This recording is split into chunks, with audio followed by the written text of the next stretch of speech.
Ujú. Ok, entonces, bueno, la grabación no estaba en vivo, no estaba corriendo, de hecho, pero creo que la carnecita de la clase la vamos a iniciar ahora, así que no hemos perdido de mucho, creo, para la grabación de YouTube. Disculpen el error ahí. Bueno, como decíamos, cuando hablamos de metabolismo de carbohidratos es bastante amplio, ¿no? Entonces, porque los carbohidratos tienen que pasar por los procesos, por convertir una inmensa molécula, como es el almidón, como es el glucógeno, por ejemplo, a la unidad mínima, que es glucosa. Entonces, pero una vez que se forma glucosa, eso no es todo. Tiene que ocurrir más procesos enzimáticos para utilizar, porque realmente la glucosa como tal yo no la puedo utilizar. Pero sé la glucosa, ¿de qué me sirve tener ahí glucosa en sangre, circulando? Mm, Si lo tengo en cantidad, tengo diabetes, pero necesito formar energía. Entonces, en el metabolismo vamos a ver tres fases en general, ¿sí? Una etapa, una primera etapa, una segunda etapa, una tercera etapa, de mayor a menor. Por la primera etapa, si hablamos para ambas situaciones, ¿ok? Catabolismo y anabolismo, tenemos moléculas grandes, moléculas gigantescas, proteínas, ácidos nucleicos, los carbohidratos como tal, los lípidos, ¿sí? Los lípidos. En una segunda etapa tenemos la degradación de estos componentes, de estas moléculas grandes, en unidades más chicas, ¿sí? En el caso de las proteínas, los aminoácidos, la secuencia de aminoácidos, estos pierden, obviamente, su estructura tridimensional que conforman las proteínas porque lo necesitan al momento de aprovecharse bioquímicamente. Los ácidos nucleicos se descomponen pues en nucleótidos, los grandes polisacáridos, almidón, glucógeno, en unidades más simples, ¿no? Que ya veremos, como las dextrinas, que son un poco más largas, maltosa, maltotriosa, ¿no? Hasta descomponerse en glucosa, galactosa, y si hablamos de la glucosa en general, ¿no? En el caso de carbohidratos, el glicerol y los ácidos grasos en el caso de los lípidos, ¿no? Estos recién van a poder ser utilizados en beta oxidación para formar energía. Y finalmente la tercera etapa, en la cual ya hablamos de quizás la parte un poco más detallada, la parte un poco más complicada, de hecho, porque hay un montón de reacciones que implica el uso de esas unidades pequeñas en compuestos que la célula realmente va a utilizar porque me generan energía, ¿sí? Tenemos al piruvato como producto de la glicólisis, que posteriormente se va a convertir en acetilcoenzima y esta acetilcoenzima puede entrar en ciclo de Krebs, ¿no? Son los intermediarios. Y finalmente las reacciones, ustedes saben que aquí se va a formar ATP, se va a formar generalmente ATP, ¿sí? Adenosín trifosfato también puede formarse GTP, guanosín trifosfato, pero al final se liberan estos, se libera CO2, se libera agua, por lo general, ¿sí? Muy bien, vamos a hablar bueno, acá es lo que ya estábamos hablando, ¿no? Anabolismo y catabolismo. El anabolismo implica formación. Ese creo que no hay mayor dificultad ahí en comprender los conceptos, ¿no? El anabolismo implica formación de elementos más grandes, de moléculas gigantes, ¿no? Implica la formación de glucógeno. Si hablamos de glucógeno, por ejemplo, el hígado es un perfecto almacén de glucógeno, ¿sí? Comienzas utilizando moléculas pequeñas, comienzas teniendo unidades de glucosa y por glucogenogénesis se forma glucógeno, que es un árbol grande de unidades de glucosa, en el hígado. Pero este proceso implica el uso de energía, porque precisamente implica formar unidades grandes a partir de unidades pequeñas. Entonces, no, en el caso del anabolismo, comenzamos con unidades pequeñas, dióxido de carbono, agua, ¿no? Amoníaco, amonio, etcétera. Compuestos que a simple vista para nada podrían tener visto de que se puedan transformar en, no sé, en glucógeno, ácidos nucleicos, de grasas, ¿no? Para nada. Entonces, por otro lado, el catabolismo es lo contrario. ¿no? Implica destruir, implica utilizar energía, o bueno, obtener energía a partir de la descomposición de elementos más grandes en más pequeños. Punto. Eso es lo que tenemos que saber. Localización celular. La célula es bastante sabia. Las reacciones químicas no ocurren porque sí, no ocurren porque o no están únicamente destinadas a ocurrir obviamente en el citoplasma, en la mitocondria, ¿sí? No por nada, todo tiene un orden y precisamente de eso vamos a hablar. En el núcleo, obviamente ustedes conocen que aquí ocurre la replicación del ADN, la transcripción, ¿no? Para formar un RNA mensajero y la traducción ocurre en el citoplasma, ¿sí? Entonces, eso es lo que ocurre a nivel del núcleo. Expresión génica, ¿sí? Pero hay otras proteínas, factores de transcripción, que también interactúan con el genoma para expresar, de acuerdo a la necesidad de la célula, determinadas proteínas. Entonces, por ejemplo, a nivel de los ribosomas, ¿no? Ocurre la síntesis de proteínas. En el caso de la mitocondria, tenemos harto material por desglosar. El ciclo de Krebs, la cadena de transportadora de electrones y fosforilación oxidativa, posteriormente por la ATP sintasa, formación de energía, formar ATP, ¿ok? Ocurre en la mitocondria. Oxidación, beta oxidación de ácidos grasos también, catabolismo de aminoácidos, entre otros procesos. En el caso de el citoplasma, en el citoplasma ocurre la glicólisis. A la cabeza, tienes eso, glicólisis, citoplasma. Listo. La gluconeogénesis también puede ocurrir ahí. La vía de las pentosas también. ¿Sí? La síntesis de ácidos grasos también ocurre ahí. En el caso de los lisosomas, ¿no? Ocurre la degradación, bueno, en el lisosoma ustedes saben que hay determinadas enzimas, ¿no? El lisosoma tiene un pH ácido, por lo tanto las enzimas que actúan en el lisosoma son específicas de ese pH ácido. La clase pasada hablamos de especificidad de las enzimas por un determinado pH, ¿sí? Entonces, en los lisosomas pues hay un montón de enzimas, ¿no? Hidrolasas, en gran cantidad ribonucleasas, fosfatasas, que actúan en los lisosomas. Hay enfermedades lisosomales, por cierto, lo vamos a ver en otra clase, ¿sí? Como extra. Hay enfermedad de Gaucher, enfermedad de Niemann-Pick, Tay-Sachs, que implica la ausencia, la deficiencia de determinadas enzimas en los lisosomas, como la exosaminidasa A, que te causa enfermedad de Tay-Sachs, que se da en los niños, que ocasiona un grave retardo mental, ¿sí? En estos pacientes. En el retículo endoplásmico, la síntesis de lípidos, ¿no? Bueno, de hecho, la gran cantidad de reacciones que ustedes ya conocen, ¿no? Ocurren en distintas partes de la célula. Todo está bien compartimentalizado. Cuando hablemos de reacciones acopladas, aquí quiero que comprendamos esto. A ver, de más a menos y de menos a más, ¿sí? Las reacciones ocurren, o bueno, son posibles termodinámicamente, si es espontáneo o no, ¿sí? Si hay energía o no hay energía. En este caso hay dos tipos de reacciones, la exergónica y la endergónica, que van a ser parte de las reacciones acopladas, ¿no? Las reacciones acopladas son de dos tipos, exergónica y endergónica. En el caso de las reacciones exergónicas, implican lo siguiente. Imagínense que yo estoy en la cumbre de un cerro. Sí, que yo estoy en la cumbre, no sé, pues del Huascarán. Imagínense. Entonces, yo estoy en la cumbre. Para bajar, yo no voy a necesitar más energía, en teoría. Yo no necesito más energía, yo puedo ir tranquilo, no me demanda más esfuerzo. No me demanda más esfuerzo. Lo mismo sucede con las reacciones exergónicas. En el caso, los reactivos tienen más energía que el producto, pero la reacción es espontánea, no requiere el consumo de energía, no requiere que la enzima use ATP, GTP, ¿sí? Para catalizar esa reacción.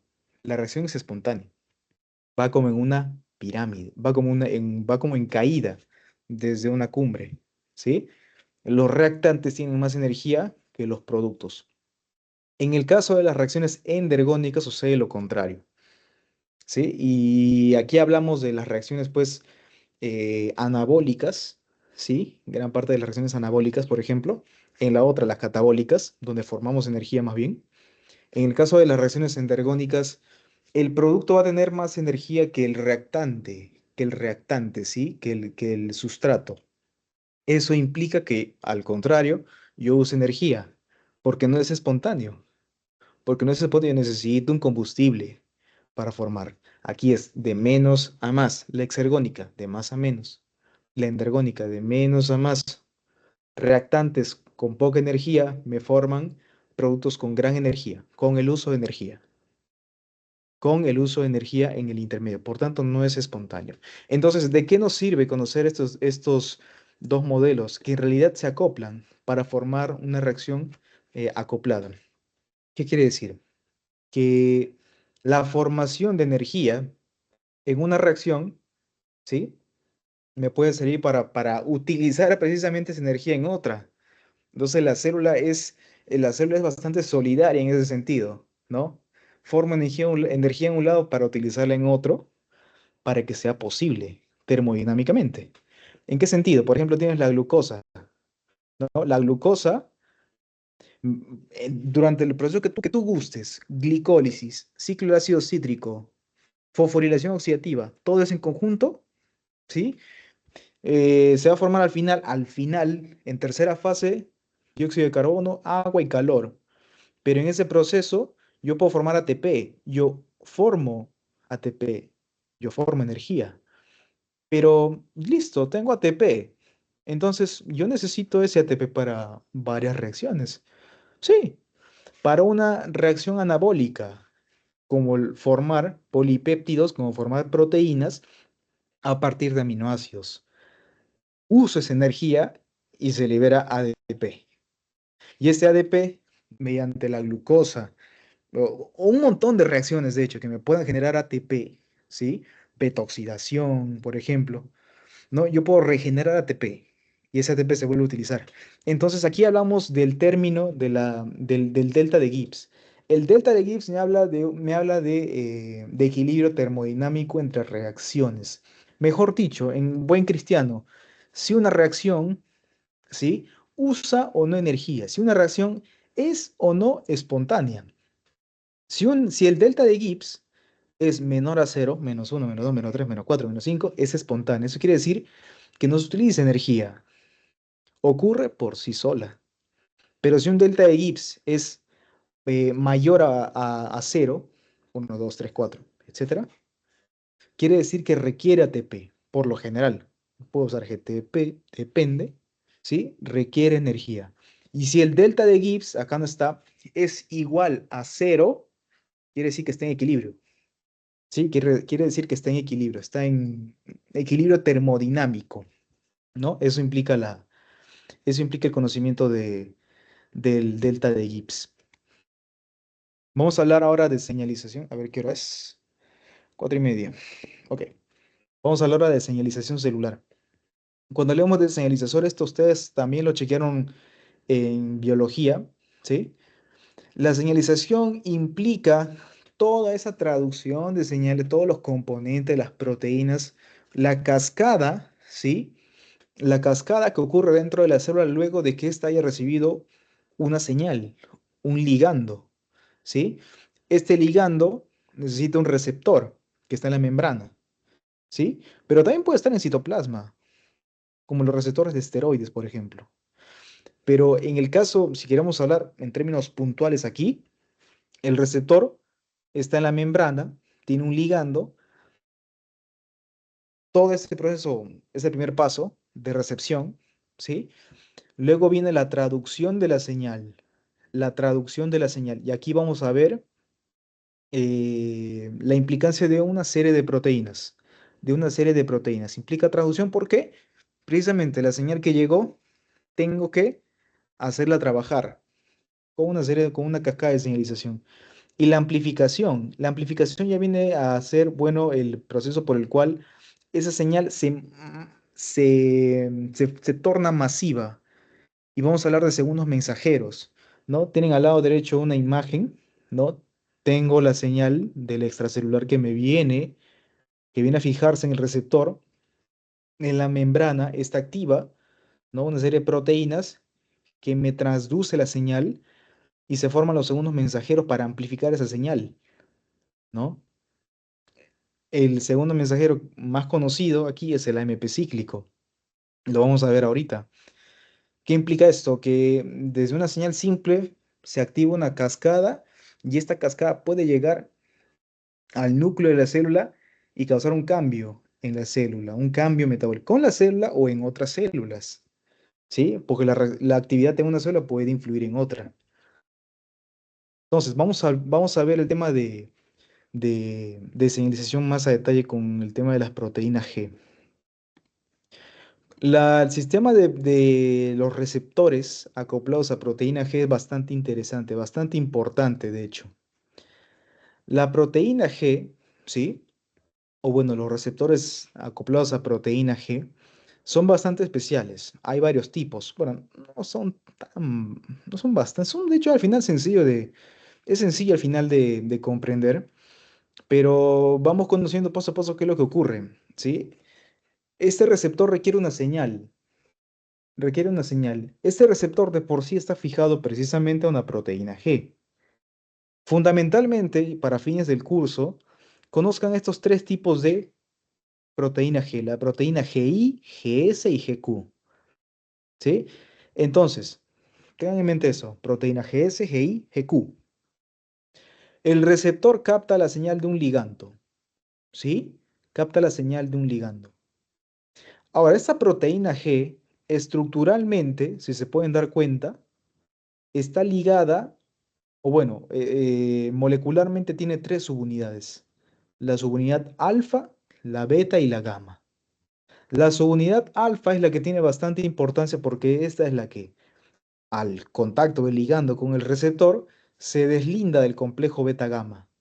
Se deslinda este complejo y este complejo la subunidad alfa, ¿sí? De la proteína G, acoplada a GTP, por supuesto. En este caso lo que hace es diferenciarse en tres tipos, dependiendo de la necesidad de la célula. GS, stimulation, estimulación, GI, inhibition, y GQ, el significado no me acuerdo, pero bueno, la vía es independiente, de estimulación, ¿sí? Es independiente. La GS, la proteína GS y la proteína GI tienen en común una enzima, que es la adenilato ciclasa, pero ¿cuál es la diferencia? Una la activa y otra la inhibe.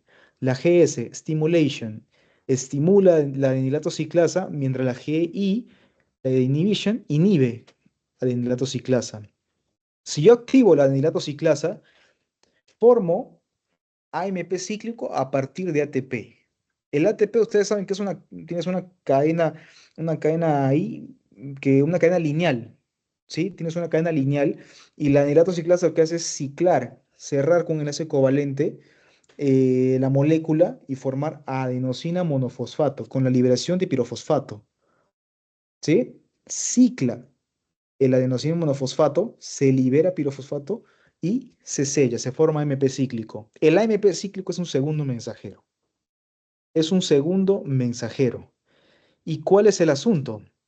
Es que si yo estimulo la formación de AMP cíclico, si yo estimulo la formación de este elemento, voy a activar a la proteína quinasa A. Y la proteína quinasa A, listo, es el punto de partida dependiendo de la célula, dependiendo de las necesidades para un montón de reacciones. Por ejemplo, en el caso de la glucogenólisis, si yo quiero degradar unidades de glucógeno en glucosa, la proteína quinasa A, si recuerdan la semana pasada, bueno, acá están creo que dos chicos nada más de la clase pasada. La clase pasada hablábamos de la glucógeno fosforilasa, por ejemplo, ¿no? La glucógeno fosforilasa está en dos estados, activa e inactiva. La proteína quinasa A lo que hace es eso, quinar, fosforilar a la fosforilasa y la fosforilasa que está inactiva pasa a ser activa. Y esta fosforilasa se encarga de degradar el árbol de glucógeno en unidades de glucosa. Entonces, esa es una de las funciones de la proteína quinasa. También puede activar la enzima RAP, RAF, MEK, RK, y esta vía está implicada en la regulación de la proliferación celular, ¿sí? Son moléculas que están implicadas en la proliferación celular y por tanto una diana farmacológica bastante importante en caso de cáncer. La proteína GI, ¿sí? La proteína GI actúa arriba, me inhibe la adenilato ciclasa y la cascada siguiente no hay. ¿Listo? Se disminuye. Y la proteína GQ actúa de una forma diferente. La proteína GQ activa a la fosfolipasa C. Y la fosfolipasa C al final me va a dar diacilglicerol, con este intermediario el PIP2, me da diacilglicerol e inositol trifosfato. ¿Sí? De esta forma, estos elementos, el inositol trifosfato, por ejemplo, lo que hace es estimular la secreción de calcio a partir del retículo endoplásmico. El diacilglicerol me activa proteína quinasa C que va a actuar en diferentes vías metabólicas. Entonces, recapitulando, proteína G. Proteína G es stimulation, adenilato ciclasa, ATP en AMP cíclico. El AMP cíclico pasa a activar la proteína quinasa A y este tiene sus diferentes funciones metabólicas. GI inhibe la adenilato ciclasa, la cascada se interrumpe. Proteína GQ, fosfolipasa C y degrada lípidos de membrana en diacilglicerol e inositol 3-fosfato, que me puede liberar calcio. ¿Listo? Para los fines de esta clase, esto es lo más importante que tienen que saber. Entonces, decíamos que los tipos o los subtipos de proteína G van a actuar a diferente nivel, ¿no? La subunidad, la GS estimula la adenilato ciclasa, forma MP cíclico. La GI inactiva disminuye la formación de MP cíclico. La GQ en la fosfolipasa C me forma inositol trifosfato con diacilglicerol. El IP3 me puede liberar calcio, aumentando el calcio citosólico. Y hay otros tipos de proteínas que por ahora no es necesario que lo conozcan. Anatómicamente, ¿dónde vamos a encontrar los distintos tipos de proteína G?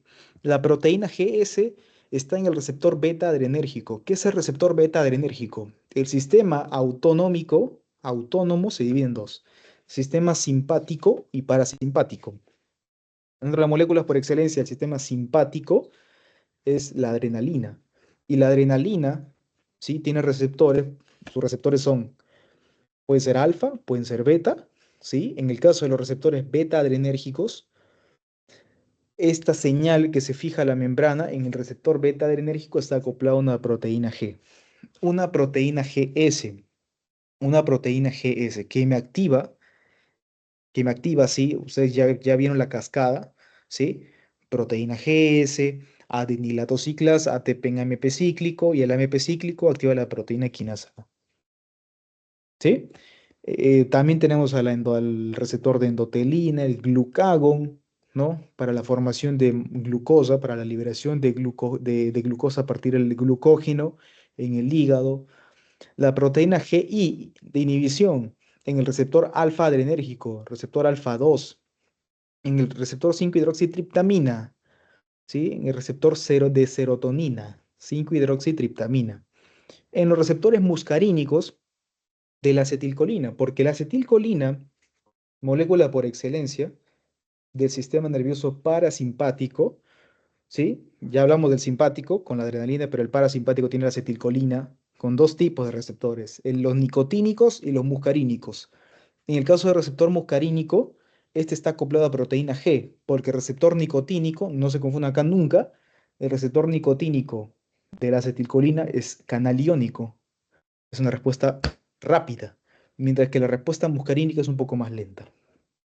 Pero todos estos acoplados a proteína GI me disminuyen la cantidad de MP cíclico. Y la proteína GQ está en el receptor de endotelina, en los receptores de histamina, en el receptor de angiotensina 1 y también en un subtipo de receptor serotoninérgico, el 1C.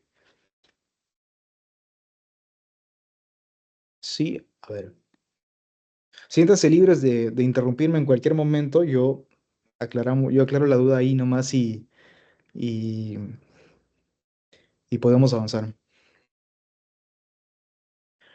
Bien, otra familia de proteínas que bueno, que tienen otra familia de receptores, sí, que tienen a su cargo una cascada de señalización intracelular es el receptor tirosina quinasa. Bastante importante porque tiene dianas farmacológicas en cáncer. El receptor de tirosina quinasa, como pueden ver acá, es esta estructura que pueden ver en el centro de la pantalla, que tiene tres dominios: un dominio extracelular, un dominio transmembrana y un dominio intracelular. El dominio intracelular es el dominio que tiene residuos de tirosina que se van a fosforilar cuando tenga un ligando que va a llegar. Y una vez que se activa, sí, este receptor va a tener un montón de vías de señalización que no es necesario por ahora que ustedes se lo sepan. Por curiosidad ustedes pueden chequear. En oncología lo van a ver más a detalle. Pero por ejemplo, si o no, si tengo una señal que activa un receptor tirosina quinasa, me puede activar a la fosfatidilinositol 3 quinasa, que me activa otras proteínas, ¿sí? Entre ellas la mTOR y otras cascadas de señalización que actúan ¿dónde? Por ejemplo, en la angiogénesis y en en la proliferación celular. Por eso es que, por eso es que los receptores de tirosina quinasa son bastante importantes en cáncer. Los receptores de tirosina quinasa pueden tener distintas vías de señalización. Por ejemplo, la vía AKT, la fosfatidilinositol 3 quinasa, la vía fosfatidilinositol 3 quinasa AKT, que es la vía que actúa con la insulina. ¿Sí? En el caso de la insulina hay una vía que la veremos en el siguiente slide, si no me parece, si no estoy equivocado. También tiene una vía, la famosa vía de las MAP quinasas, ¿no? También acoplado a receptor de tirosina quinasa. Me activa la proteína RAC y se activan proteínas MEC, MAP quinasa, ¿sí? Y estos estimulan el crecimiento de la célula, reordenamiento del citoesqueleto y apoptosis. Actúan ahí, ¿no? En regulación de la apoptosis. Si una de estas proteínas, por ejemplo, la P53, guardián del genoma, se muta, pues la apoptosis se ve alterada. Por cierto, cuando tienes la proteína P53 alterada, te causa un tipo de síndrome que se llama el síndrome de Li-Fraumeni, en el cual se forman tumores en distintas partes del cuerpo. Tenemos la vía JAK-STAT. Esta vía la van a ver ustedes en inmunología bastante. Porque la vía JAK-STAT, ¿qué tiene que ver con la respuesta inmune? La respuesta inflamatoria también está acoplada a un receptor tirosina quinasa, que activa proteínas JAK, que se dimeriza. Las JAK estimulan las proteínas STAT, que también se dimerizan. Y fosforiladas estas proteínas, la STAT, ¿sí? Se trasloca al núcleo, ¿sí? Para estimular la síntesis o, bueno, la transcripción de genes que van a codificar posteriormente citoquinas. Generalmente citoquinas proinflamatorias, por supuesto, ¿no? Interleuquina 1, interleuquina 6, el factor de necrosis tumoral también, alfa, ¿sí? Entonces, la vía JAK-STAT, inflamación, respuesta inmune.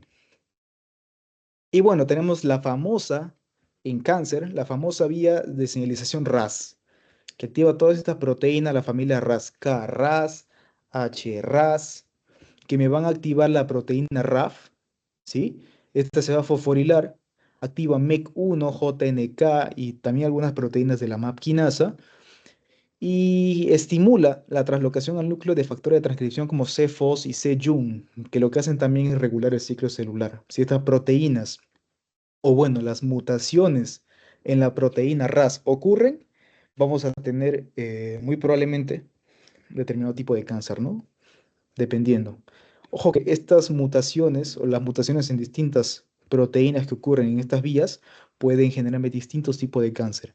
Los receptores de tirosina quinasa son particularmente muy importantes porque farmacológicamente salieron los inhibidores de la tirosina quinasa.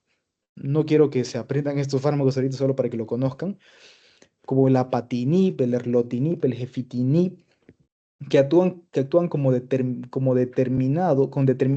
perdón, con determinados elementos, determinadas proteínas, ¿sí? Acopladas a tirosina quinasa, como las proteínas del factor de crecimiento epidermal, ¿sí? Con sus distintos subtipos, en el caso de cáncer de mama, en el caso de cáncer de pulmón de células no pequeñas, ¿sí? El gefitinib también, el imatinib, en el caso de la leucemia mieloide crónica. Entonces, todas estas proteínas, toda la de la familia RAS, la de la familia, perdón, de la tirosina quinasa, están implicadas en dianas farmacológicas para cáncer. Guárdense eso. Y bueno, como les dije, la insulina tiene una vía de señalización acoplada a tirosina quinasa.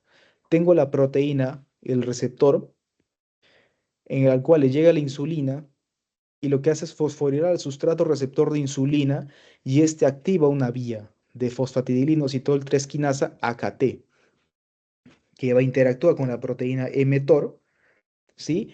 Pero lo más importante en este caso, en el citoplasma de la célula hay unas vesículas que tienen proteínas. ¿Qué proteína? Proteína de las GLUT. En el caso, por ejemplo, del músculo esquelético, tengo proteínas GLUT4. Tengo proteínas GLUT4 que al activarse, ¿sí? La cascada por insulina, se traslocan al núcleo. Y la proteína GLUT4 es una puerta molecular que permite el ingreso de glucosa a la célula.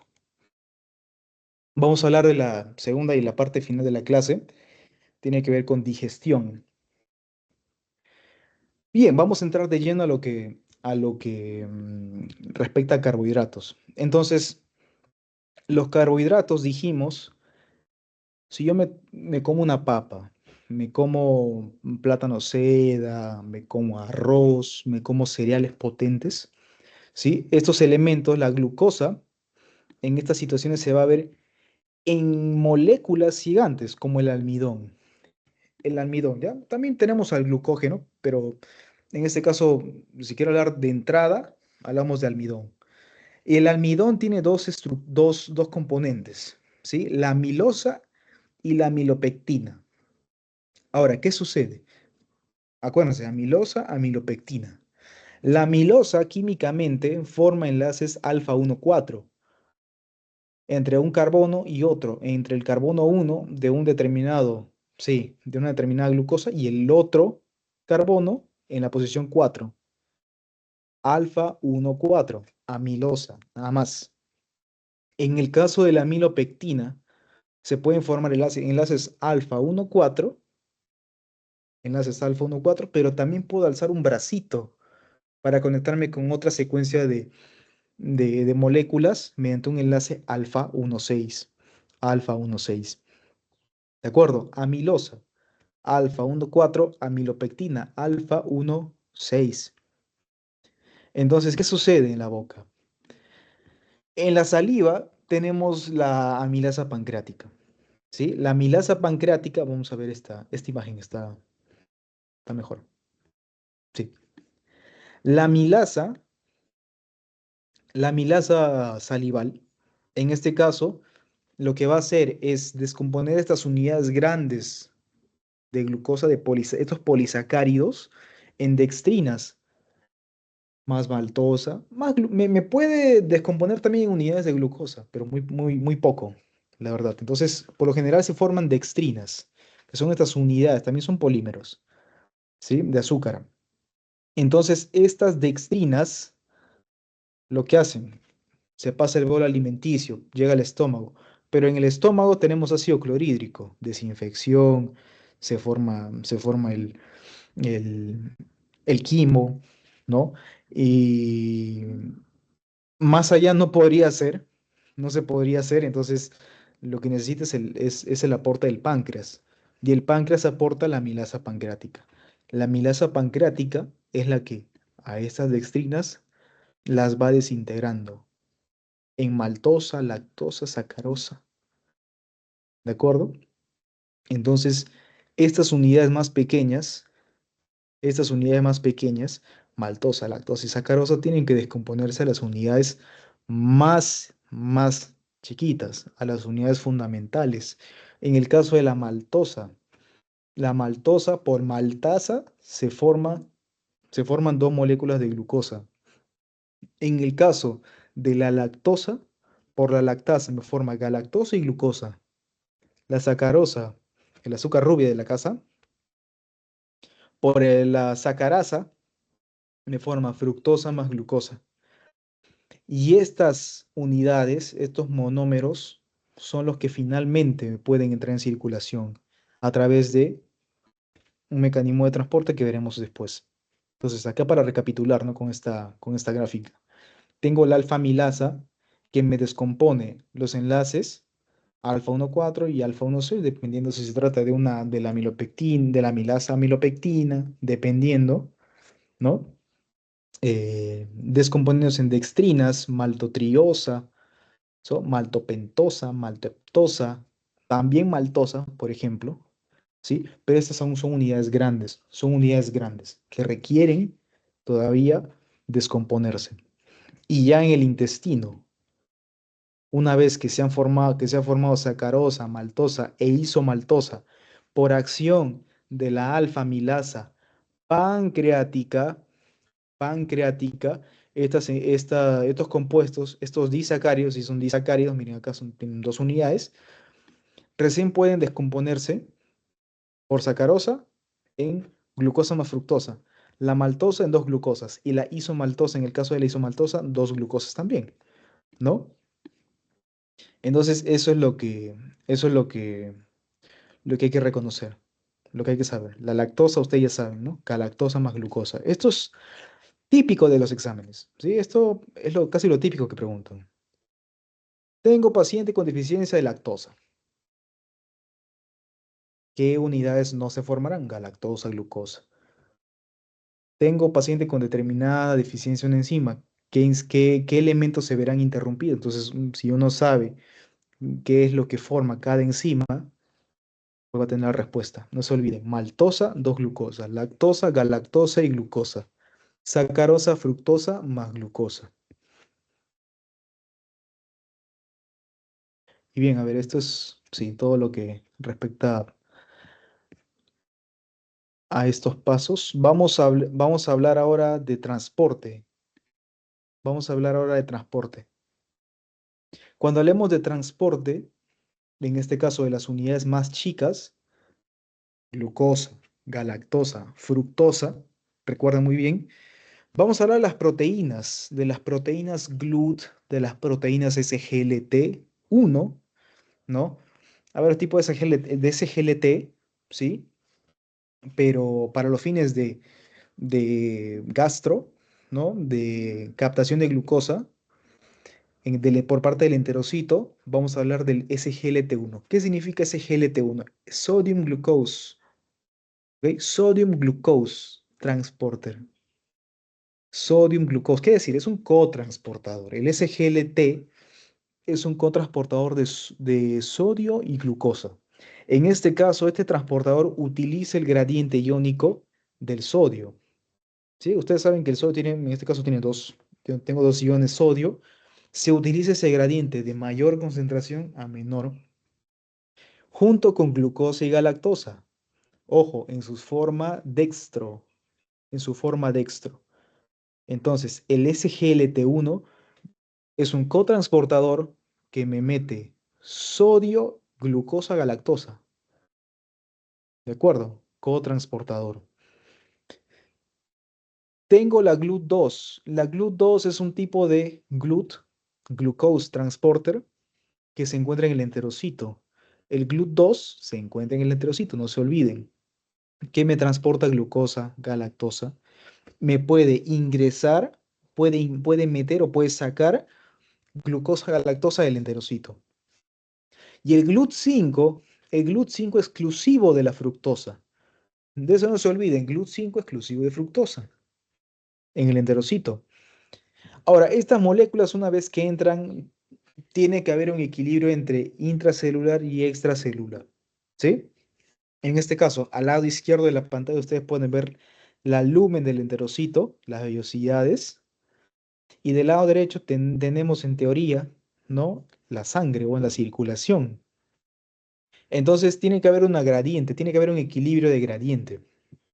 Por lo cual, ustedes ven que, por ejemplo, el transportador SGLT1, bien, me cotransportó sodio, me metió glucosa, pero, pero en este caso tendría mucho sodio dentro de la célula. Entonces tengo que generar un equilibrio. Para eso trabaja nuestra amiga, nuestra eterna amiga, la sodio-potasio ATPasa. ¿De acuerdo? Que me saca sodio de la célula y me ingresa potasio. Bueno, acá no sé, sale 3 potasio. Bueno, eh, debería meter 2, ¿no? Debe ser una variante con transportador. Pero también estas proteínas GLUT2, por ejemplo, que me meten glucosa y galactosa, también actúan para equilibrar el gradiente, para transportar la glucosa que ingresó al enterocito a la circulación. Utilizo GLUT2, ¿sí? Utilizo GLUT2 que me transporta glucosa y galactosa. ¿Me puede ingresar glucosa? Sí, pero poco, poco. En el caso de la GLUT5, lo que hace es precisamente el mismo trabajo. Si la fructosa ingresó del lumen al enterocito por GLUT5, lo que hace es salir también a la circulación sanguínea por GLUT5. Punto. Entonces, este diagrama de acá nos sirve para comprender qué sucede en circunstancias en las que, digamos, el cuadro que están viendo es un cuadro interactivo, porque me habla de qué sucede cuando tengo baja glucosa, cuando tengo alta glucosa. En el caso que yo tenga baja glucosa, por ejemplo, puede ser suficiente el transportador de sodio-glucosa, ¿sí? El SGLT1, para cotransportar sodio y cotransportar glucosa, ¿sí? No hay mucha glucosa, no requiero que hayan transportadores de membrana. Pero ¿qué sucede si el nivel de glucosa es elevado? Pues requiero la expresión de más unidades SGLT1, pero también de GLUT2 para meter glucosa. Y que esta glucosa pueda salir finalmente por GLUT2 a la circulación sanguínea. Listo. En resumen, dependiendo de las necesidades de la célula, se expresan determinadas proteínas. Es importante que ustedes conozcan este cuadro, donde se ubican las determinadas proteínas GLUT, porque estos sí son preguntas de examen, ¿no? La proteína GLUT1 se encuentra en el cerebro, en las células endoteliales del cerebro, en los eritrocitos, la placenta, en el riñón, en el colon. La GLUT2, que ya vimos, ¿no? Se encuentran en el riñón, pero también en las células epiteliales del intestino, en los enterocitos, en las células beta pancreáticas, la GLUT3 en las neuronas, en la placenta, y mucho ojo con la GLUT4, porque la GLUT4 es la proteína transportadora que se encuentra en el músculo esquelético, en el tejido adiposo blanco y pardo. Ustedes saben que el tejido adiposo pardo es generalmente frecuente en recién nacidos, ¿no? En la parte posterior, en la región dorsal, en la espalda, es abundante en grasa parda porque tiene muchas mitocondrias. La GLUT5 que se encuentra en el intestino delgado, en el riñón, en las células endoteliales del cerebro, en el esperma, la GLUT7 en el hígado. Pero ¿qué es lo que tienen que saber aquí y que no se les olvide para nunca? Para siempre, que no se les olvide para siempre. Que la proteína GLUT4 depende de insulina, ¿sí? La proteína GLUT4 depende de insulina, es decir, para que se transloque a la membrana necesito, como ya vimos, que la insulina se fije al receptor de insulina, que es una tirosina quinasa, y me fosforila el sustrato receptor de insulina, me abra una cascada de señalización y me pueda translocar finalmente eh, la proteína GLUT4 a la membrana. Vamos a ver la regulación a corto y a largo plazo. A corto y largo plazo va a variar poco. Bueno, no poco, de hecho.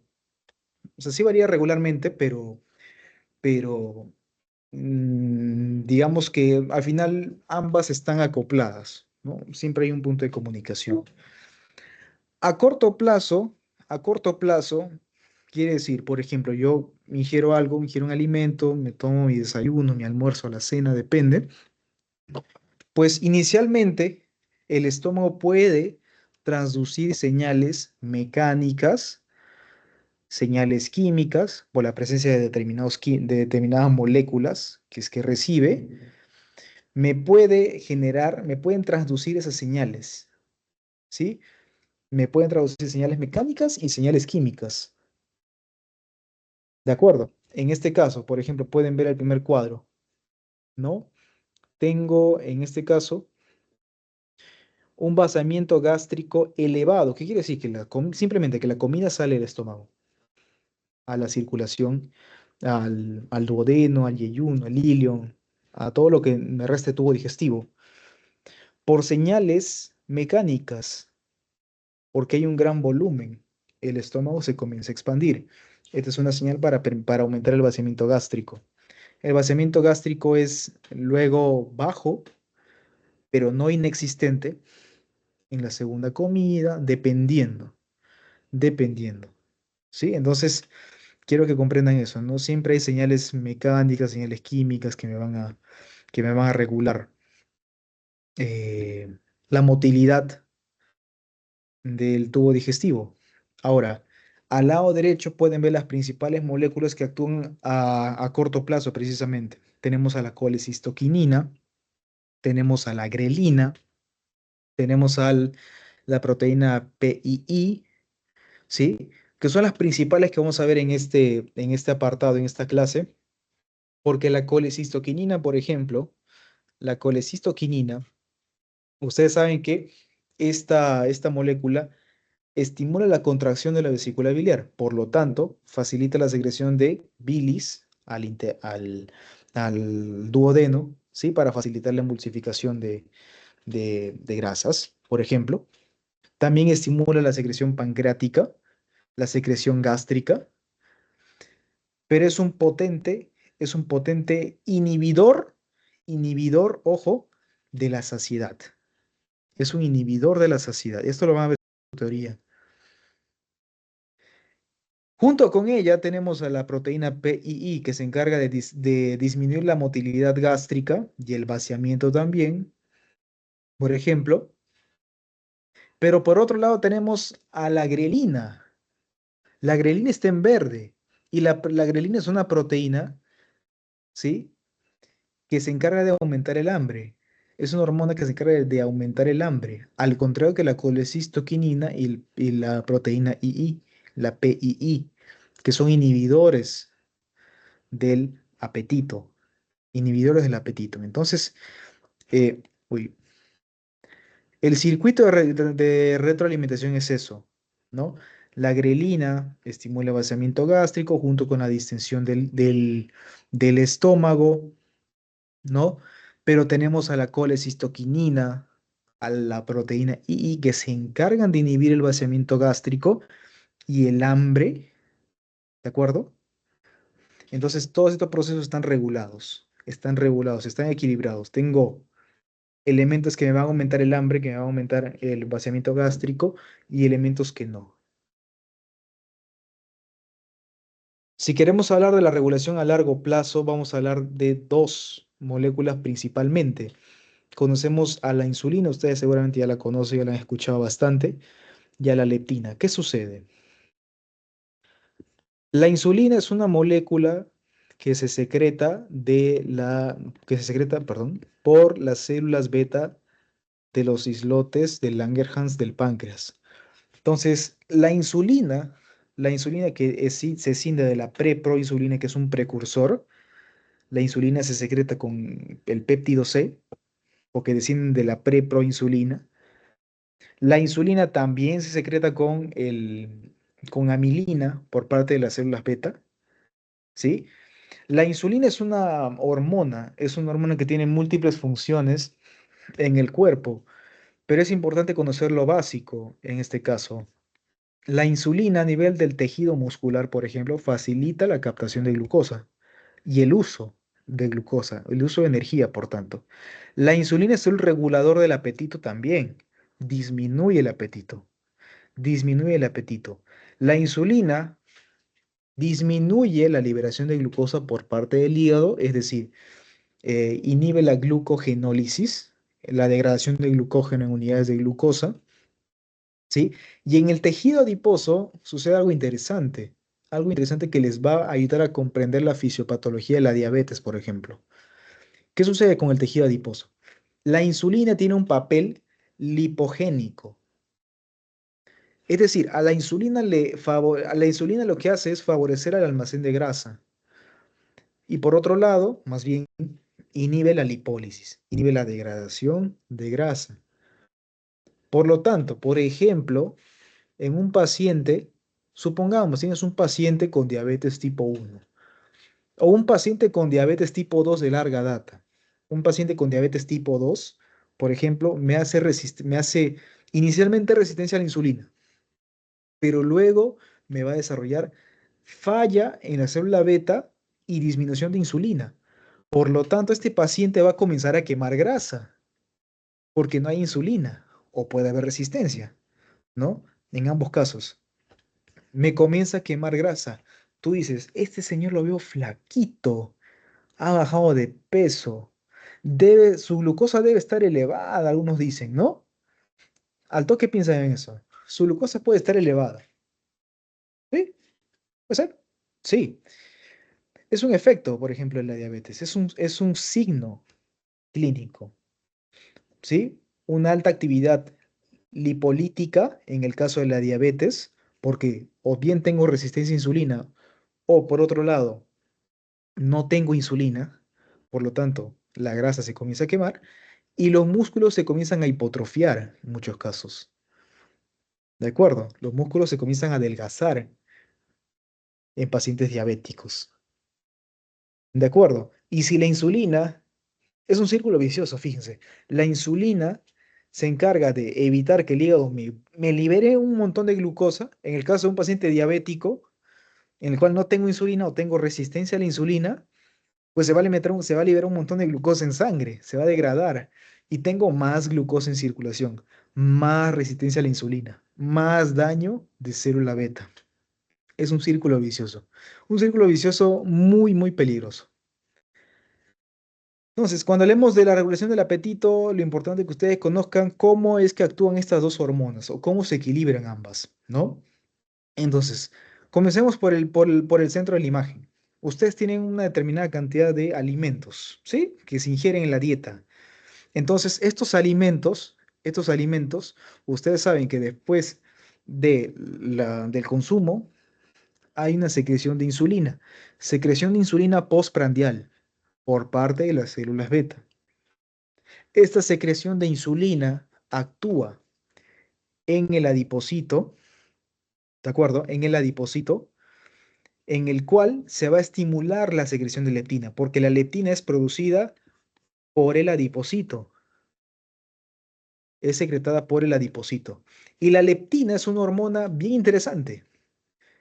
Vamos a ver lo que hace la leptina. La leptina es una hormona, como ya dije, secretada por el adipocito, pero que tiene múltiples funciones. Uno, lo que hace es, a nivel de sistema nervioso, regula el apetito, me baja el apetito, pero también tiene una función inmune, ¿de acuerdo? Una función activadora. Una función cardiovascular, me incrementa la presión, me incrementa el ritmo, la frecuencia cardíaca, me estimula la síntesis de hormonas tiroideas, me regula la masa ósea, regula el ciclo menstrual y disminuye la secreción de insulina dependiente de glucosa, ¿no? Entonces, estas son parte de las funciones de la leptina. Entonces, volvamos a nuestro ciclo. Les dije que la ingesta de alimentos estimula la secreción de insulina por parte de células beta y la insulina que se secreta estimula la liberación de leptina y la leptina inhibe el hambre. La insulina también, pero la leptina aquí es el maestro, ¿sí? Y si yo disminuyo el apetito, bueno, en este caso debería decaer, ¿no? El consumo de alimentos. Entonces ustedes ven cómo se regulan cada una de ellas. Ustedes ven cómo se regulan cada una de ellas. Bien, pero oye, Kevin, yo quiero complicarme la vida. Quiero conocer qué proteínas, qué, claro, qué proteínas se ven involucradas en este ciclo del hambre, del apetito, ¿no? De la estimulación y de la inhibición. Aquí agregamos una proteína que ustedes ya la vimos en el caso de la regulación a corto plazo, que es la grelina, que se secreta por el estómago, ¿no? Entonces tenemos a la leptina, que es reguladora del apetito, que me disminuye, y la grelina, que me aumenta el apetito. En este caso, la grelina, ¿sí? Bueno, va a tener su actuación en el núcleo arcuato del hipotálamo, ¿sí?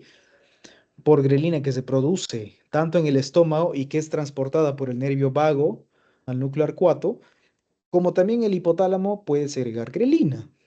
Esta grelina tiene un receptor en una neurona en proteínas del neuropéptido I y el péptido relacionado a agouti, la AGRP.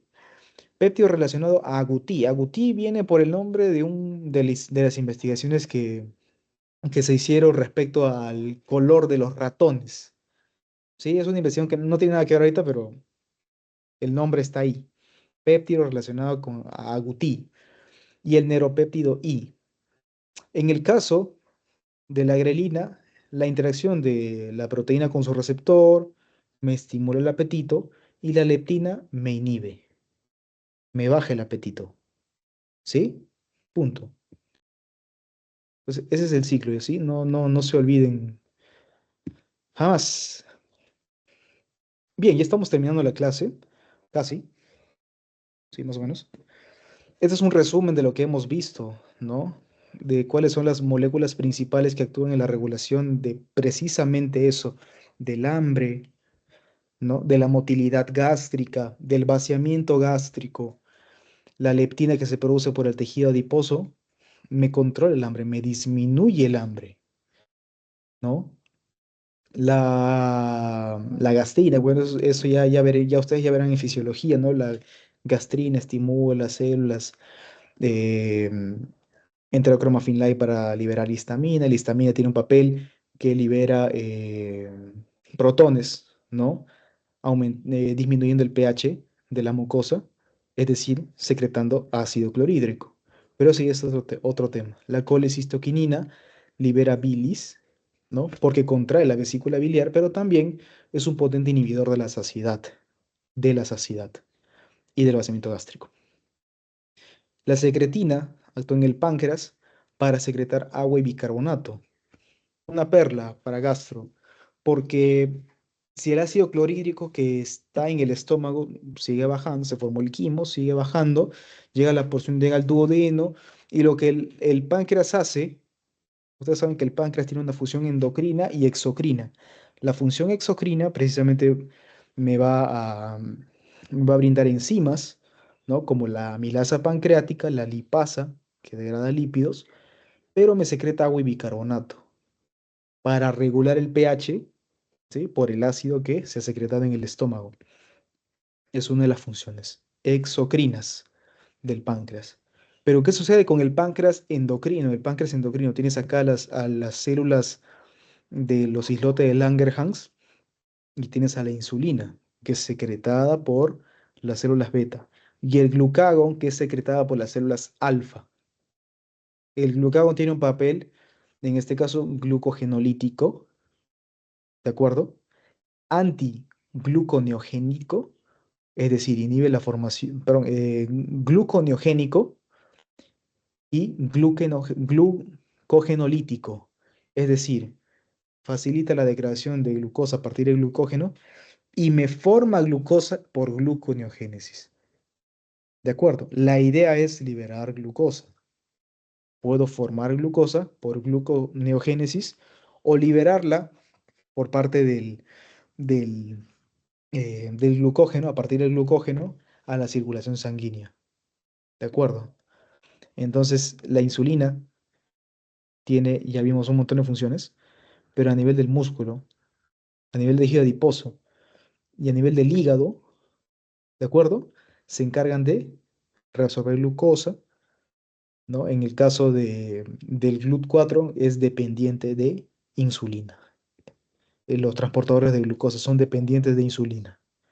De acuerdo, entonces hagamos un resumen, ¿no? Entonces, todos estos elementos que se van degradando, se reabsorben en el tubo digestivo, se reabsorben en el tubo digestivo. Ya hablando a nivel anatómico, un poco más macro, se reabsorben por el enterocito, ¿de acuerdo?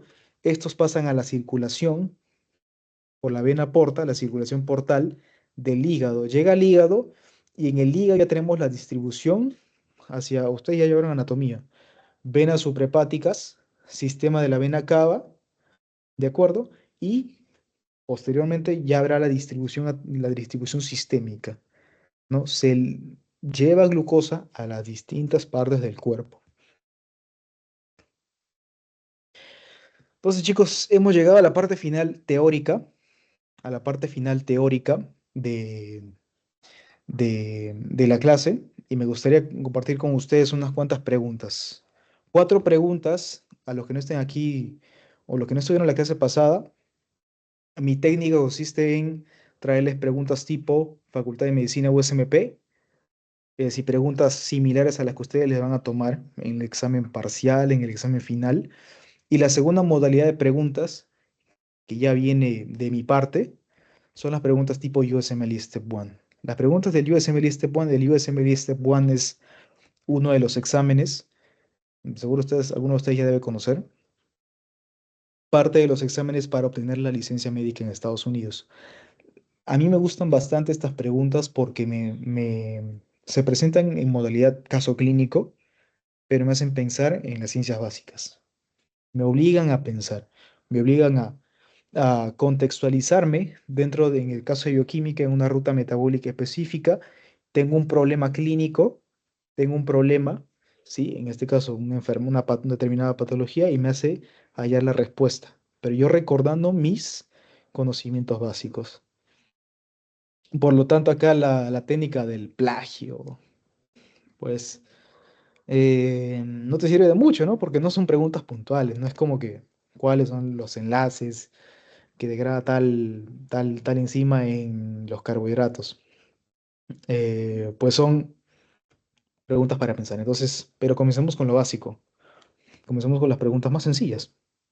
Quiero su participación.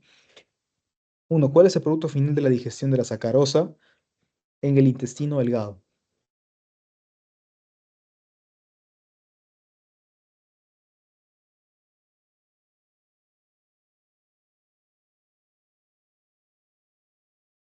Repito, ¿cuál es el producto final de la digestión de la sacarosa en el intestino delgado? A, glucosa y fructosa. B, glucosa y galactosa. C, maltosa y glucosa. D, lactosa y glucosa.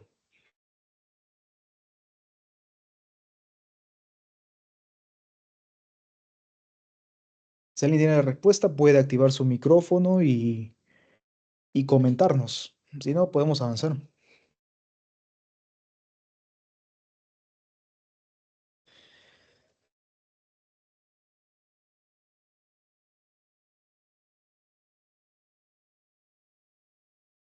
¿Alguien por ahí?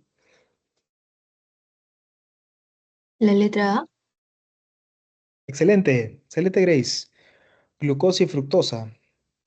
Recuerden que la sacarosa es el azúcar que encontramos así típicamente en la casa, ¿no? El azúcar rubia, por ejemplo. Entonces esta se divide simplemente en glucosa y fructosa por la sacarasa. Las demás no son, ¿no? Por ejemplo, la glucosa y galactosa, no, pues no. Lactosa y glucosa no, pero glucosa y galactosa es lactosa, y lactosa y glucosa no, pues lactosa es una unidad más grande, la maltosa también, la maltosa tiene dos glucosas, entonces no, no tiene sentido. Esta siguiente pregunta, acá creo que se copió mal, pero hay dos respuestas correctas en la siguiente pregunta. ¿Qué tipo de enlaces son rotos por la amilasa durante la digestión de carbohidratos? Uno, enlaces alfa 1,4 glucosídicos, bueno, todos son glucosídicos. B, enlaces beta 1,4 glucosídicos. C, alfa 1,6 glucosídicos. Beta 1,6 glucosídicos.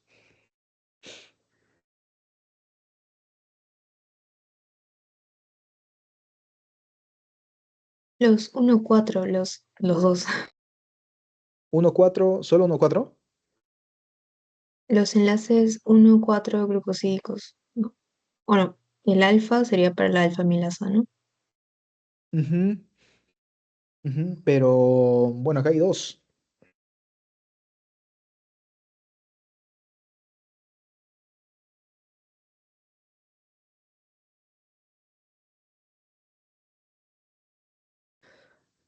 La respuesta es, bueno, alfa 1,4 y alfa 1,6, porque recuerden que las cadenas alfa 1,4 son lineales, ¿no? Las unidades de glucosa están así seguidas, en serie, ¿de acuerdo? Están una delante o detrás de otra.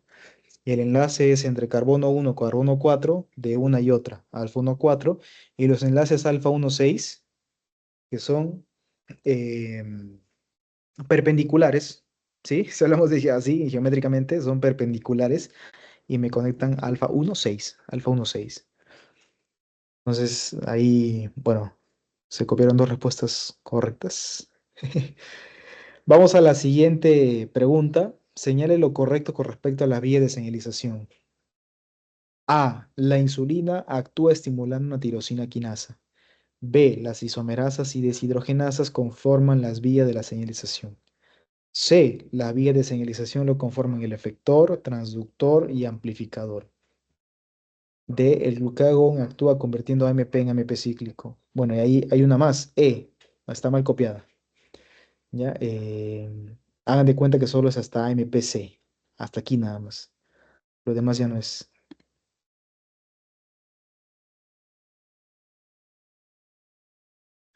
Voy a pluma. Esto ya no.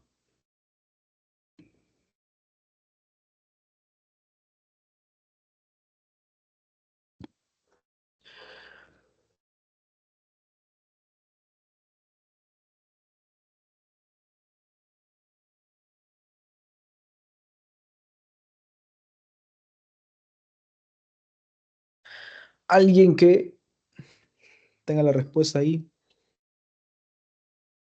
Repito, la insulina actúa estimulando una tirosina quinasa. B. Las isomerasas y deshidrogenasas conforman la vía de señalización. C. La vía de señalización lo conforman el efector, transductor y amplificador.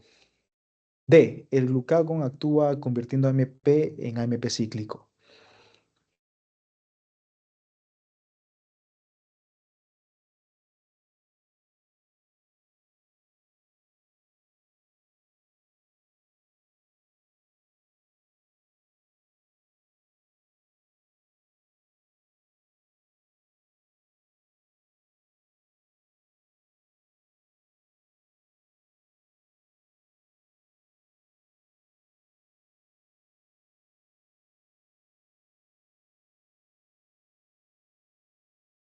Muy bien, creo que no hay, entonces vamos a dar la respuesta. Bueno, la respuesta correcta aquí es la A, ¿no? Puntual. La insulina, ustedes, el receptor está acoplado a una tirosina quinasa, está acoplado a una tirosina quinasa, y ya la vía de señalización ya la comentamos, ¿no? Sustrato receptor de insulina, se activa una cascada de la fosfatidilinositol 3 quinasa AKT, ¿no? Que consecuentemente se va a estimular la translocación del GLUT4 a la membrana. Las isomerasas y deshidrogenasas conforman la vía de señalización. No, pues, no, son proteínas aparte. Son proteínas aparte, ¿no? Familia de las quinasas, de las fosfatasas, ¿no? Proteínas que me agregan o me quitan grupos fosfato. A los de la semana pasada les dije claramente que quinar significa agregar grupo fosfato, significa fosforilar. Y una fosfatasa, ¿sí? Las fosfatasas quitan grupo fosfato. Las isomerasas y las deshidrogenasas no, eso están en otra vía. Ya dejemos estas enzimas para glicólisis, ciclo de Krebs, ¿no? La vía de señalización lo conforman el efector, transductor y amplificador. No, tenemos inicialmente un receptor, una transducción y luego un amplificador, ¿no? Un receptor. Un receptor que inicia la cascada de señal. Es el que capta el ligando. Y luego hay una transducción de señal, luego una amplificación de la señal. Con los segundos mensajeros que ya conocemos, ¿no? El AMP cíclico a la cabeza. Última pregunta tipo USMP, tipo San Martín. ¿Cuál de las siguientes afirmaciones describe correctamente la etapa 3 del metabolismo? Escisión de macromoléculas en unidades pequeñas. A. B. Conversión de glucosa y ácidos grasos en intermediarios para oxidación. C. Producción de ATP, CO2 y agua mediante ciclo de Krebs y fosforilación oxidativa. Transformación de triglicéridos y glucógeno en moléculas simples.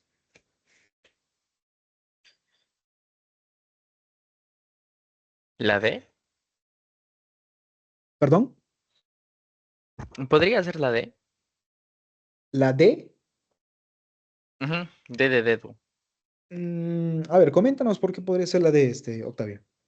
O sea, según, o tal, posiblemente esté mal, ya que están triglicéridos y glucógeno están haciendo todas esas villas, o están haciendo todos los procesos para que sea energía, o sea, lo están haciendo en algo más simple, ¿no? Para usar, supongo. Por eso pensé que sería una Ah, ahí ya vi mi error. Ahí está. Disculpa. Ah, no, no, no te preocupes, no te preocupes, no te preocupes. Estamos aquí para fallar, estamos aquí para fallar. Hay que equivocarnos todo lo que podamos aquí. Dale. Pero tal vez no puedes comentar tu nueva respuesta. Tal vez por ahí ya encontraste una respuesta correcta o tal vez gusta que yo le explique. Si me lo puedes explicar, estaría bien, por favor. Excelente. Dale, dale, no te preocupes. Excelente, Octavio. Entonces, dijimos que hay tres fases, ¿no? Tres fases del metabolismo. Fase uno, fase 2, fase 3. Voy de más a menos en este caso. Voy de más a menos. ¿Sí? En el caso de ir de más a menos, hablo de catabolismo.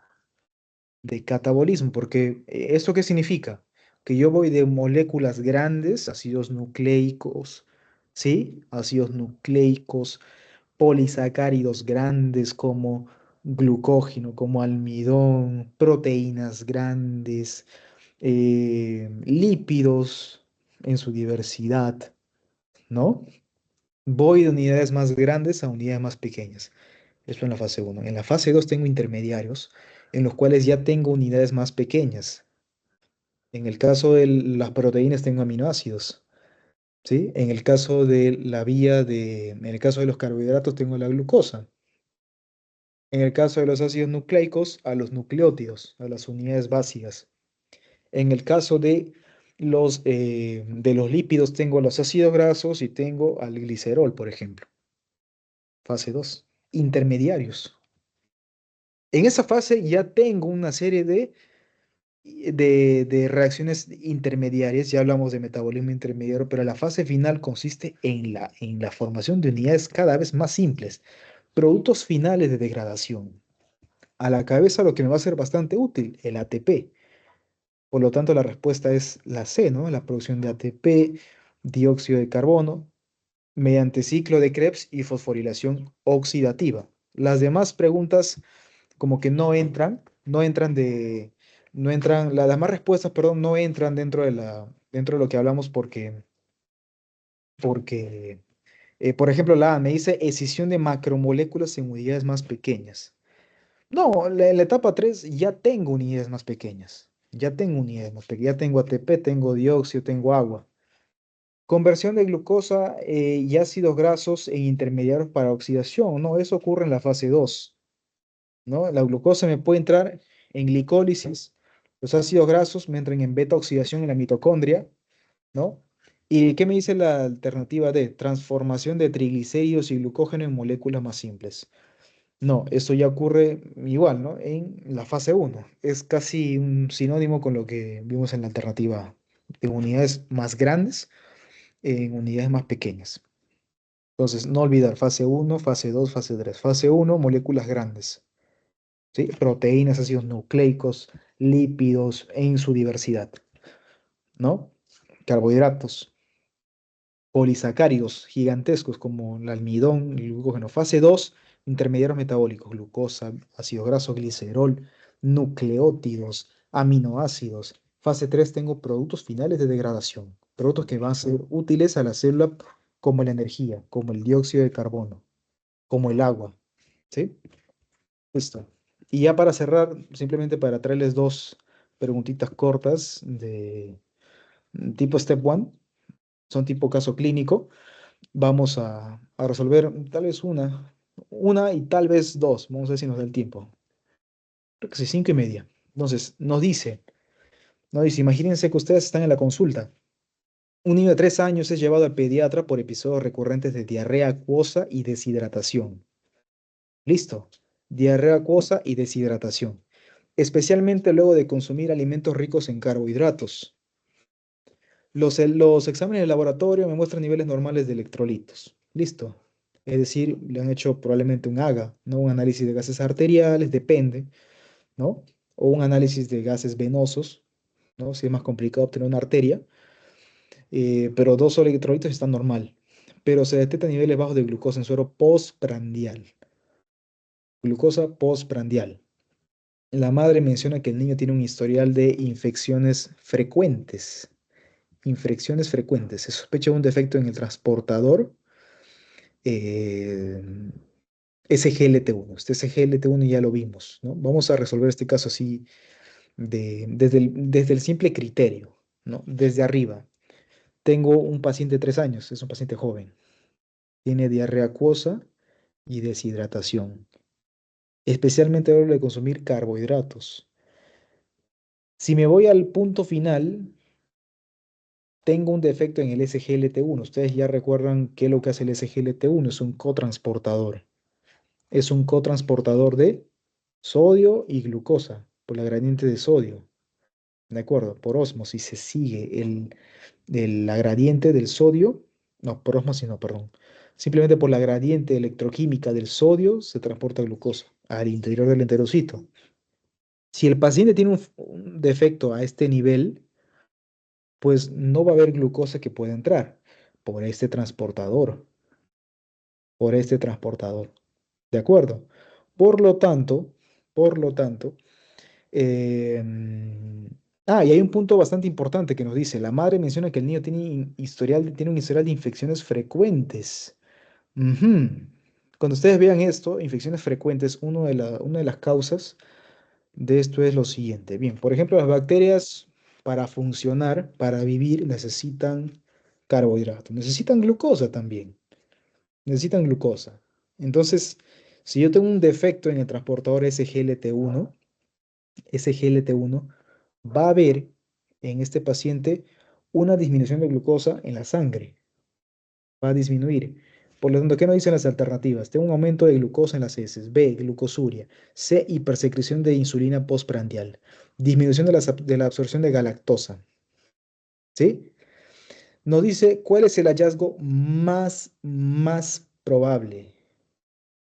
Y cuando le digo más probable es que posiblemente dentro de estas alternativas haya dos respuestas correctas, pero quiero que elijan la que es más probable.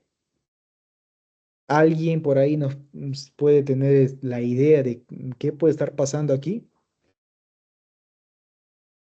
Son preguntas un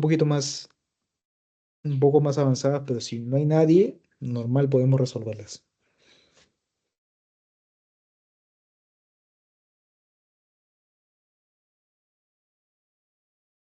Recuerden, paciente joven, diarrea acuosa, deshidratación. El laboratorio está normal, pero tiene niveles bajos de glucosa.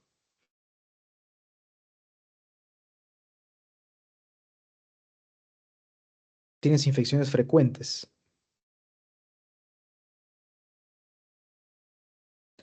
A, aumento de la glucosa en las heces. B, glucosuria. C, hipersecreción de insulina postprandial. B, disminución de la absorción de galactosa. Ujú.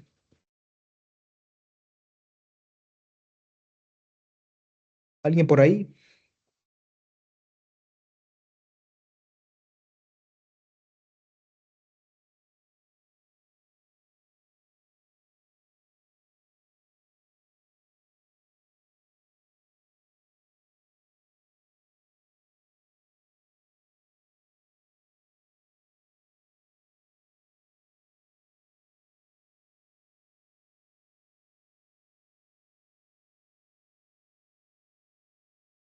Bien, pues, vamos a aplicarlo desde el centro hacia afuera, desde las alternativas, ¿ya? ¿Por qué podría ser glucosuria? No podría ser glucosuria, porque si me dice que este paciente tiene un defecto en el transportador de sodio glucosa, la glucosuria es la eliminación de glucosa en orina. Entonces, si yo tengo un fallo en el transportador SGLT1, que está en el enterocito, pues no se va a absorber glucosa en este paciente. Y por lo tanto, yo no podría, si la orina se forma en el riñón por la filtración, ¿sí? ¿La filtración de qué? De sangre. Y la sangre está en la circulación, obvio. Entonces, si yo tengo un defecto aquí, no va a haber glucosa que se pueda absorber. No va a haber glucosa en la circulación. No va a haber glucosa que se pueda filtrar. No va a haber glucosa en orina. Hipersecreción de insulina postprandial. Tampoco. Porque recuerden que la insulina se secreta cuando hay un estímulo. En este caso, el paciente nos dice que cuando consume alimentos ricos en carbohidratos tiene episodios de diarrea, deshidratación. Fíjense que la insulina, si no tiene un estímulo, no se va a secretar. En este caso, después de comer. Y llegamos a estas dos alternativas. En el examen podríamos estar así, ¿no? En una encrucijada. Comencemos con la D. Disminución de la absorción de galactosa.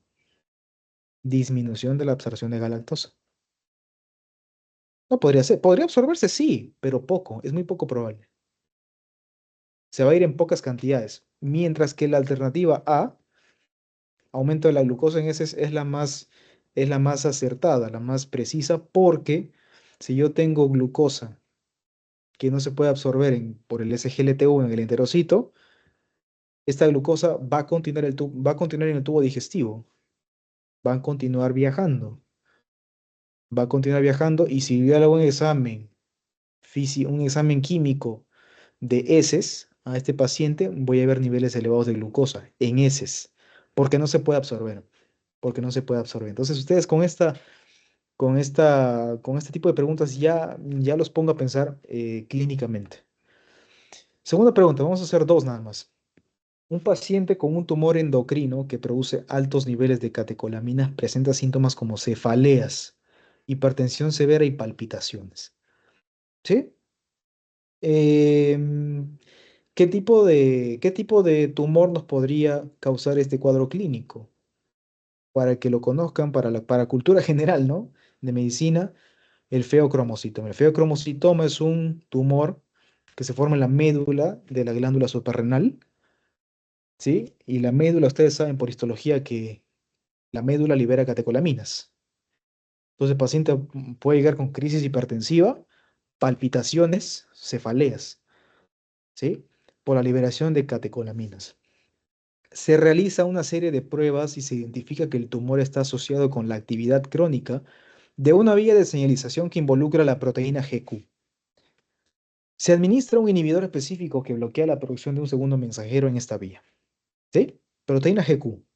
¿Cuál de los siguientes efectos es el más directamente resaltado de la inhibición de la producción de inositol trifosfato en la señalización mediada por la proteína GQ? A. Disminución de la actividad de la proteína quinasa A. B. Reducción de la liberación del calcio del retículo endoplásmico. C. Aumento de la producción de AMP cíclico. D. Inhibición de la actividad de la adenilato ciclasa. ¿Alguien que tenga la respuesta ahí? Tal vez. El punto clave ya está. Me dice, tengo un fármaco, es un inhibidor de la producción de un segundo mensajero que es activado por la proteína GQ. Entonces, ¿cuál sería la consecuencia de inhibir la producción de inositol trifosfato en esta vía? ¿Cuál sería la consecuencia directa?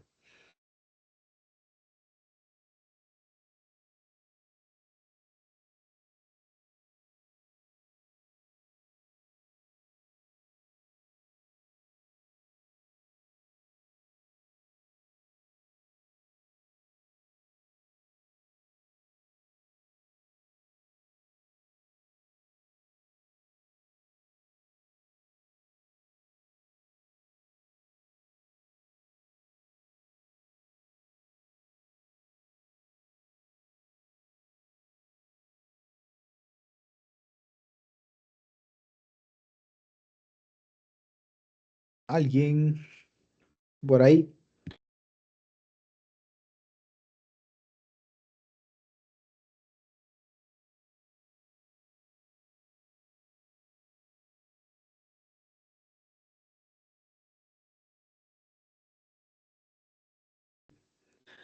¿Nadie? Bien, vamos a desarrollar esto así, igual que la pregunta anterior. Si tienes un paciente con el tumor endocrino, listo, ya te solté la PEPA clínica, la perla clínica, perdón, que puede ser un feocromocitoma, ¿sí? Que me causa una descarga de catecolaminas, una actividad adrenérgica excesiva que me va a causar cefaleas, hipertensión severa y palpitaciones. Listo.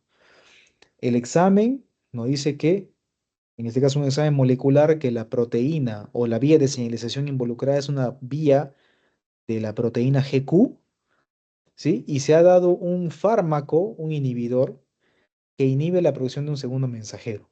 Entonces, la pregunta nos dice, ¿cuál de los siguientes efectos es el más directamente resultado de la inhibición de la producción de inositol trifosfato en la señalización mediada por GQ o la proteína GQ? A, disminución de la actividad de la proteína quinasa A. No podría ser proteína quinasa A, porque la proteína quinasa A, recuerden que está implicada en la vía de GS, vía de GI, en la vía de G, stimulation o de inhibition, de estimulación o inhibición. La GS me puede activar o la GI me puede inhibir a la adenilato ciclasa para que ésta forme o no AMP cíclico a partir de ATP. Entonces, por ahí no está la respuesta, porque ese AMP cíclico que se forma recién va a activar a la proteína quinasa. B, reducción en la liberación del calcio del retículo endoplásmico. C, aumento de la producción de AMP cíclico. D, inhibición de la actividad de adenilato ciclasa. No, pues, no puede ser si la adenilato ciclasa ya está involucrada pues, en GSGI. Aumento de la producción de AMP cíclico. Tampoco, porque ya tengo adenilato, porque todos estos elementos, el AMP cíclico está en otra vía. Y tengo la B, reducción en la liberación de calcio del retículo endoplásmico. Claro, porque recuerden que y el inositol trifosfato lo que hace es precisamente eso, ¿sí? Liberar calcio del retículo endoplásmico para diversas funciones, ¿no? Contracción, para diversos procesos enzimáticos, depende, ¿no? Entonces, bueno, chicos, eso sería todo. Vamos a, porque acá hay dos preguntas, no, ya no hay más, son dos nada más. Entonces, eh, eso sería lo que respecta a esta clase. Quiero saber si tienen una pregunta o ya está todo claro. Tal vez aprovechen. No era la clase que esperaba, era genética, pero bueno, nos tuvieron que adelantar. ¿Le tienen alguna duda tal vez por ahí? ¿O está todo claro?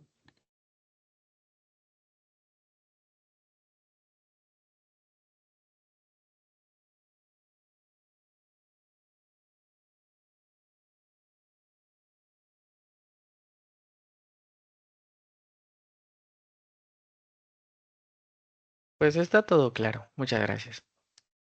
Dale, Octavio, gracias. Entonces, chicos, gracias.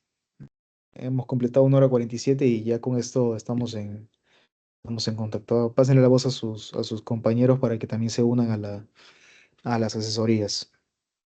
Listo, cuídense. Voy a detener la grabación.